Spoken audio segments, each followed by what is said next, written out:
Once upon a time, in a small, forgotten village tucked between mist-covered mountains, lived a little girl named Asha.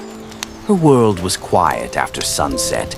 No glowing bulbs, no buzzing televisions, just the soft hum of crickets and the flicker of old lanterns. Yet in that darkness, she carried a light far brighter than any flame, the burning desire to learn. Every evening when the sun dipped behind the mountains and her family's hut fell into shadow, Asha would gather her torn books and walk half a mile to the single streetlight in her village. The lamp stood crooked beside a dusty road, its yellow glow barely strong enough to read by. But to her it was a temple of knowledge. As others slept, she sat cross-legged beneath it, her eyes tracing faded letters, her lips whispering lessons she barely understood, her heart whispering, "Someday I will bring light home." Her mother watched from afar, tired and worried. "Asha," she would plead, "you'll fall sick." "Come inside," but Asha only smiled, holding up her book like a shield. "Mama, darkness can't stop me." Her tiny hands trembled in the cold wind, yet she refused to stop. When rain fell, she studied beneath a sheet of plastic. When snow covered the roads, she wiped the lamp's glass with her sleeve and read on. The villagers pitied her, calling her foolish. But Asha's dreams didn't need their approval. They needed light.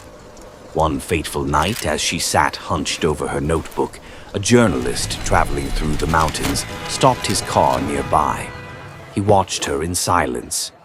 A small girl under a lonely lamp, her shadow stretching across the mud. He took a photo without interrupting, capturing the raw beauty of determination against darkness. He didn't know her name, but he felt her spirit. The photo, titled "The Girl and the Lantern," spread like wildfire across the world within days. People everywhere were moved.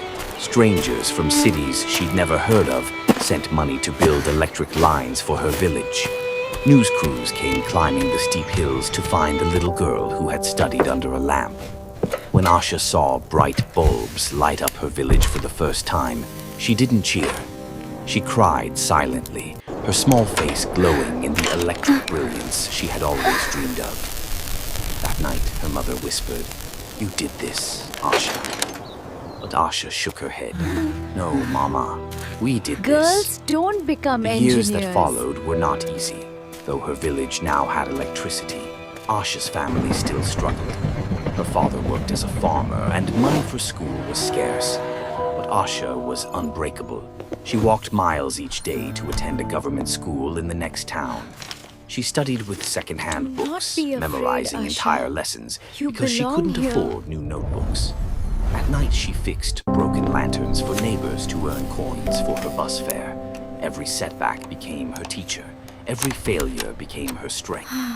When other children slept, she tinkered with old wires and batteries, trying to understand how light truly worked.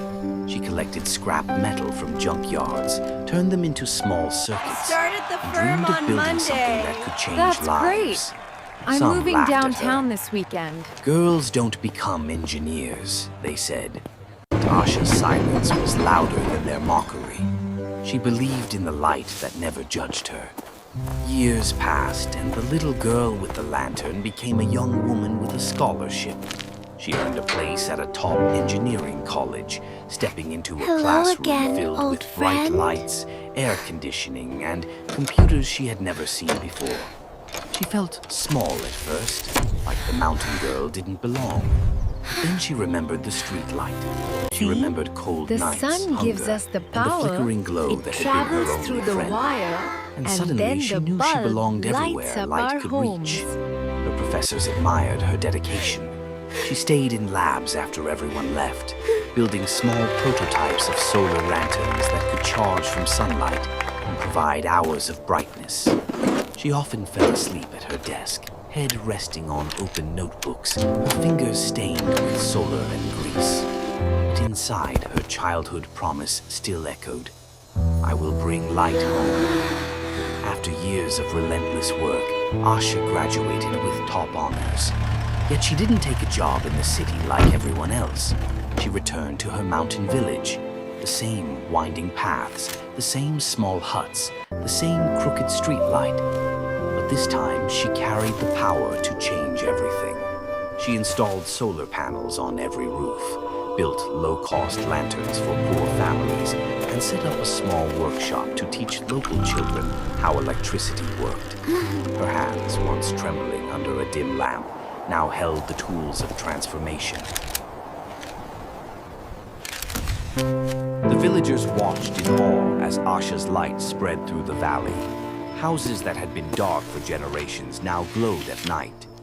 Children who once struggled to study by candlelight could now read until their eyes grew tired. And at the center of it all stood the same girl who had once sat under the streetlight. It's a beautiful No longer just a reminder dreamer, of where you but the living started. proof that light can be born from darkness. One evening, a reporter returned. The same man who had taken her photo years ago.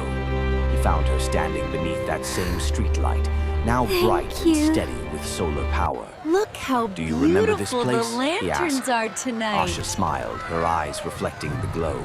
They're Yes, finally she whispered. floating up to This the was my stars. first classroom.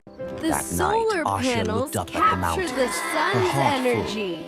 The stars seemed to bow Now, before who her. can show me The girl where who the had turned her struggle electricity into flows illumination. next? She had brought light to her people, but more importantly, she had proven that no dream is too small when your heart burns brighter than your circumstances. And so, the girl who once studied under a lonely streetlight became the woman who powered 1,000 homes. Her name was remembered across the valley as a symbol of hope. The one who taught the world that even in the deepest darkness, a single spark of determination can light the way for generations to come.